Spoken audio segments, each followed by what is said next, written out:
Good evening, viewers. You're watching To The Point. I'm Preeti Chaudhary. When does one usually turn to God? You know, when we grew up in school or colleges, even the most devout atheist would look at God during the times of a crisis, which usually in school and colleges would come down to a big tough examination.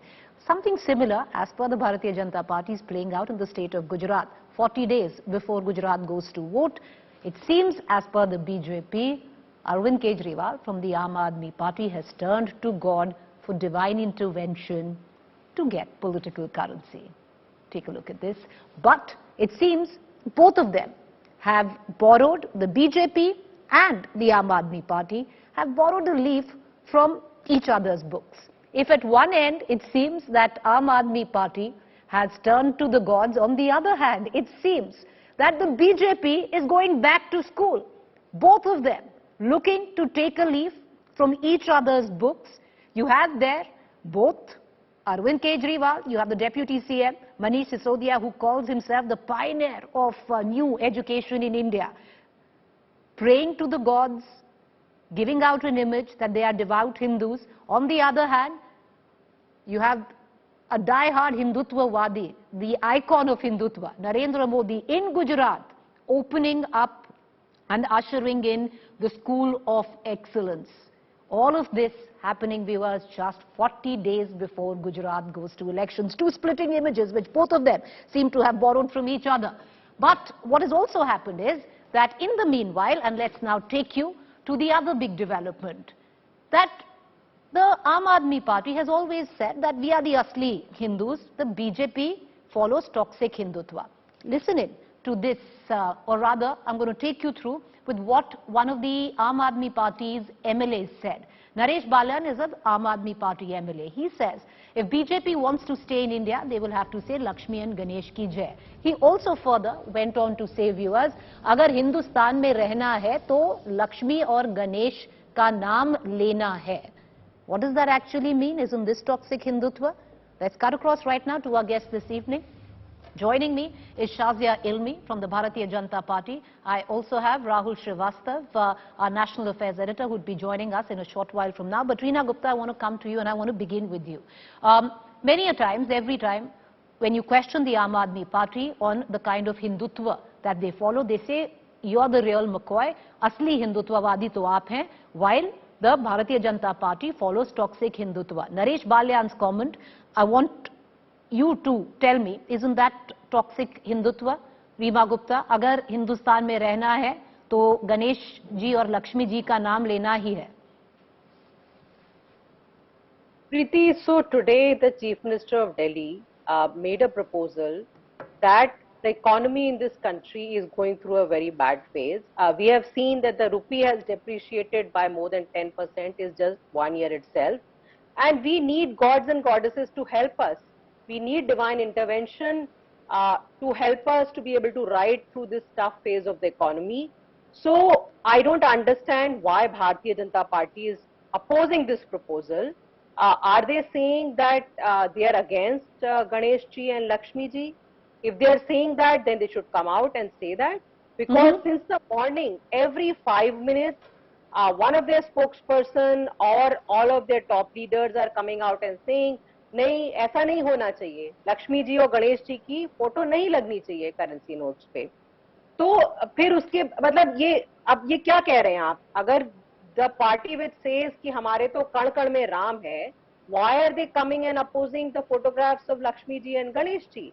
I want to come back and ask you the same question again, Ms. Gupta. And I will ask the same question again because you didn't answer that question. Naresh Balayan is your own party leader. He's an MLA. He says, अगर हिंदुस्तान में रहना है तो लक्ष्मी जी और गणेश जी का नाम ही लेना है, नहीं तो पाकिस्तान जाइए. Toxic Hindutva है कि नहीं है, ma'am? Isn't this toxic Hindutva? Preeti, I have not seen, so I cannot comment on that. The point that I'm making I'm telling you, he said it, madam.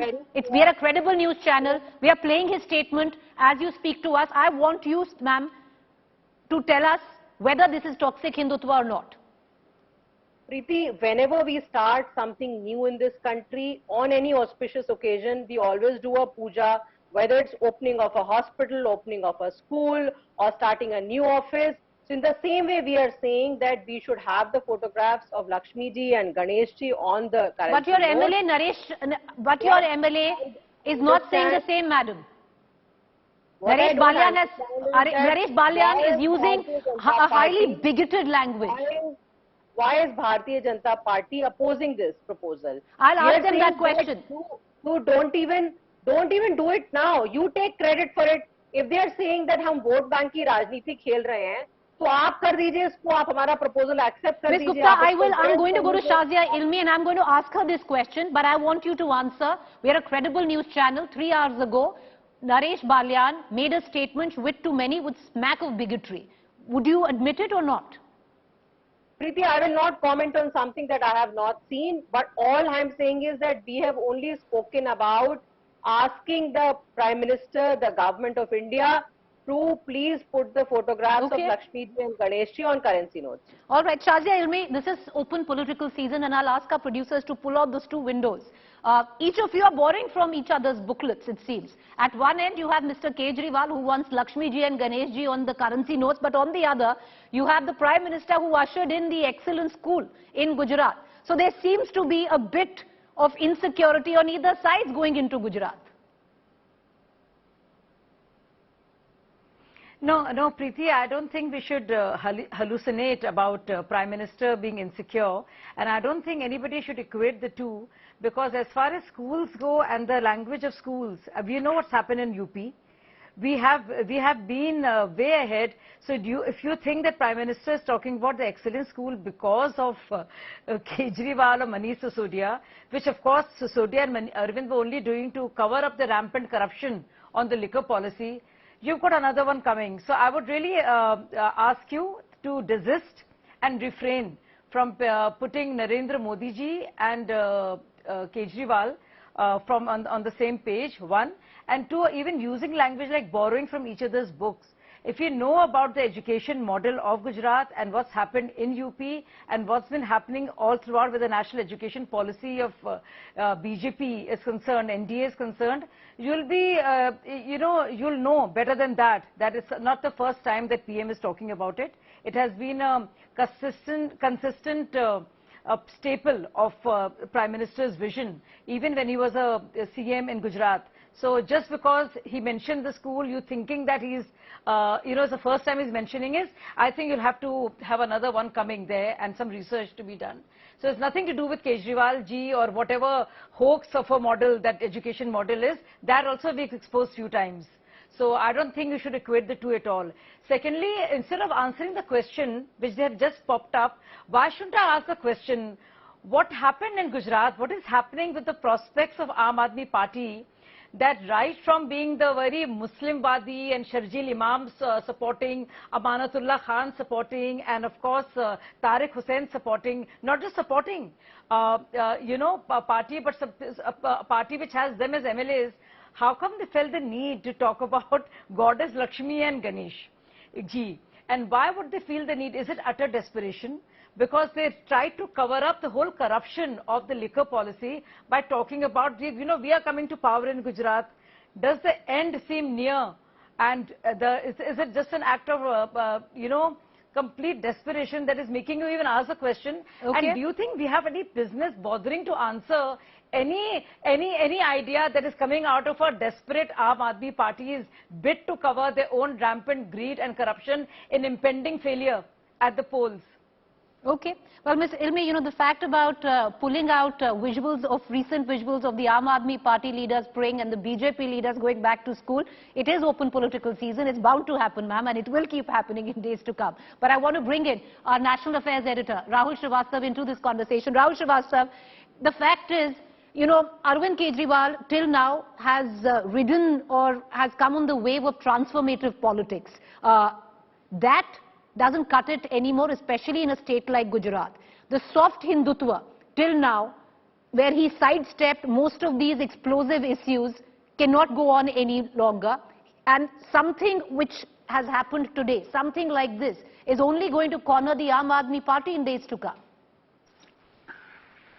Preeti, I think every political party thinks their strategy.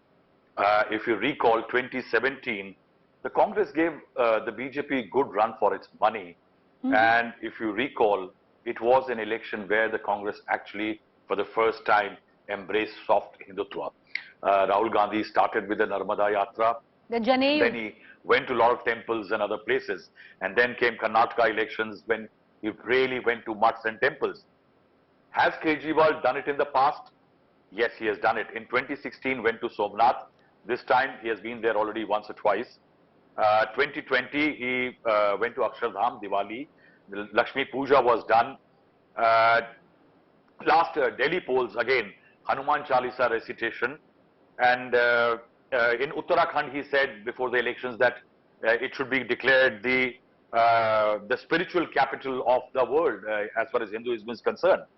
I think then there was a very important omission where Mr. Kejriwal did not visit the Shaheen Bagh protesters, which started sometime in 2019 till the elections in 2020 February. I think these are indicators that Mr. Kejriwal has been dabbling in that kind of soft hindutva. But I think this time around, one, it's a very strong leap that Mr. Kejriwal seems to be taking. Second, I think it is largely focused at Gujarat, where Mr. Kejriwal, it seems, is indicating that he is looking at the urban seats in Gujarat, where there are 55 odd seats, 44 went to BJP last time around, 11 odd went to the Congress party, and in that region, Arvind Kejriwal, with its free electricity, 300 units power, and this soft hindutva, if he can dent the BJP, I think the BJP is definitely in trouble. But that's political strategy, which is immediate and short term. Long term, I think Mr. Kejriwal will must have computed or imputed the fact that till now, everybody after Narendra Modi was talking about Mr. Kejriwal as a national alternative, largely because he seemed to have not stuck into any Mamata Banerjee's strong minority biases, and that's why Bengali element, that's why people perhaps felt that they might be lesser acceptable, while Arvind Kejriwal never trapped him to any kind of a airtight chambers. But with this, Arvind Kejriwal's leaders now started talking about if you have to live in India, the language is changing. Yes, I think this is a problematic element. Say in Punjab, will the Sikhs accept it? In Goa, will not affect Mr. Kejriwal's acceptability. I think that acceptability element, Mr. Kejriwal must have already computed as far as strategy is concerned. You know, Reena Gupta, let's leave alone politics aside. Let's talk as a rationalist, which I reckon your party, which delves deeply into data before making any political move, must have. Today, you're being called out by so many rationalists who say Arvind Kejriwal, the Delhi Chief Minister, and IIT and himself coming out and stating that putting the images of God and goddesses will actually uplift the Indian economy. Preeti, I don't see any issue with that. You know, there is a space for faith, there's a space for science. It's not as if scientists and doctors and engineers don't pray. So having faith and also believing in science can coexist. But Preeti, Bharatiya Janata Party, there's a saying, "Muh mein Ram, bagal mein churi." That is what Bharatiya Janata Party represents. Preeti, a party that has siphoned off money even in the Ram Mandir construction, it's a little big for them to come out and say ki Aam Aadmi Party, you know, why is Aam Aadmi Party talking about Hinduism at this point?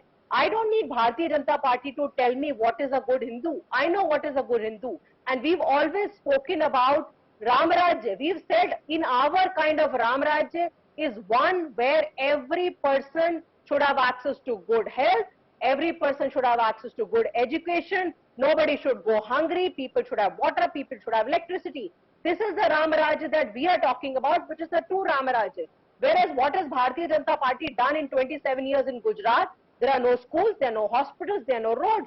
Had they done anything in 27 years in Gujarat, they would not have been so rattled that they would come out and make these stupid arguments now to tell us that they are better Hindu than us.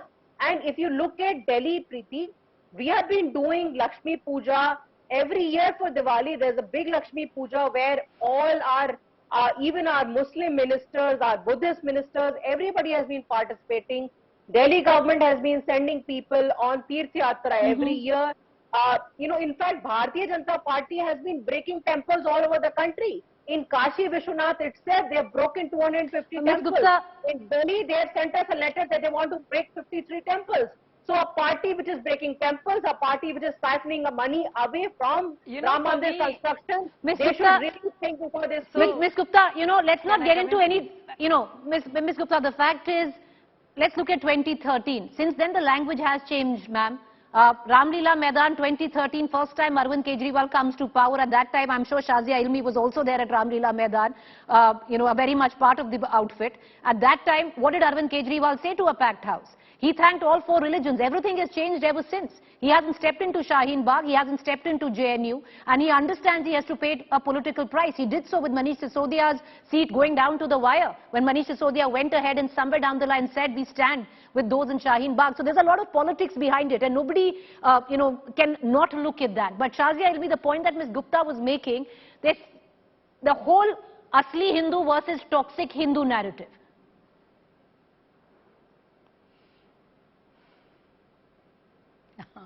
So, well, I think Ms. Gupta and her bosses will have to work a little harder than that.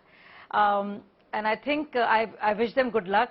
It's so difficult to talk to people who so glibly and brazenly just lie, who've got so much of implicit violence in the language and greed in the way they talk, that I would want to even compete with that. I think it's for everybody to see what Ms. Gupta is saying. I just spoke to Atishi on another issue, and I asked her, from an atheist and a Marxist, from Marx and Lenin to Rajput to now a God-fearing Hindu, they've changed so many roles. So is Ganga Gai Ganga Das, Jamna Gai Jamna Das. Arvind can become anything. He can take votes, he can take money from the Khalistanis and be a Khalistan supporter. When it comes to surgical strikes, he can be even Pakistan's, he can be the poster boy and actually question the country. He can just say anything, anytime, anywhere. So it doesn't surprise me, because I know the man so well. So, and the fact that all of them will have to just tell one lie after the other, keep the Amanatullahs happy and Tahir Hussein's happy, and now they want Hindu votes also. But sooner or later, you think people will not find out.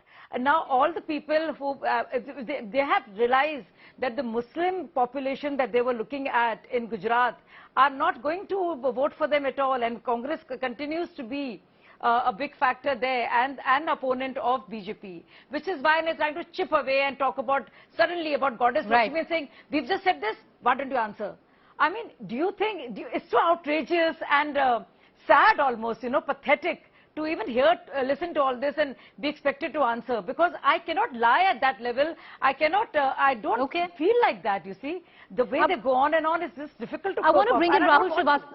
I don't want to compete there at all. I want to get in Rahul Srivastava into this conversation. The fact is, Rahul, what is wrong with what Arvind Kejriwal is doing? To play the devil's advocate, you're looking at the lay of the land, especially where Gujarat is concerned. You have to bat on the pitch where the BJP is strongest in Gujarat, which is the pitch of hindutva. You're not trying to out-bat them, but you need to at least be able to knock out a few if you have to take the space of the Congress. Preeti, it makes perfect political sense. At times, many things make political sense. Short term, yes, but long term, maybe no.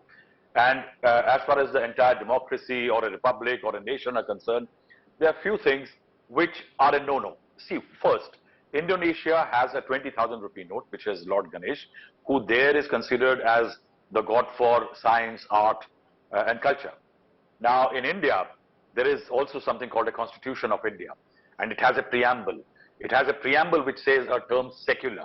Now, once you have secular, how can a currency note, which has to be handled, used, promised by the state to almost every citizen following any religion in this country or not following any religion, how can it be conveyed to them that there should be gods and goddesses on currency notes? Second, currency notes are handled in many ways and they are mishandled in many, many more ways. Now, will people like to have, is there logic in having gods and goddesses? Because many an act, the manner in which currency is handled, can be construed as insult to the gods and goddesses and hurting the sentiment of certain people. Now, yes, Arvind Kejriwal might be trying to become the bull in the china shop as far as Gujarat is concerned. Definitely, he has got a buzz going. With 1.6 crore electricity connections in Gujarat, 1.2 crore of them below 300. Definitely, Kejriwal's promise has created a certain buzz in Gujarat. But to create a buzz and have a long-term impact, one will have to wait and see. And that's what I'm saying. They must have factored it in. But the fact remains that this is yet another example in India which will go down, that the mainstream political parties, regional parties, which at one time were perhaps backed by the minority voters, the minority vote is going to be further challenged in terms that losing their relevance. They are going to be taken for granted, and that does not do a lot to the minority votes in this country. In UP, minority vote has been reduced to redundance. In Rajasthan and several other states, Lok Sabha elections, minority vote has virtual no say. All right, Rahul, that's all the time that I have for. I'm sorry, I'm coming in the middle of that. I need to end the show. I appreciate Veena Gupta. I appreciate Shahzia Elmi for joining us. The fact is, we're not a theocracy, we are a democracy. Can we have God and goddesses on our currency? We leave it for our viewers to decide. But right now, it just seemed to be, like many would say, a political jumla. Maybe a great one for the Aam Aadmi Party going into Gujarat. Let's see how that plays out.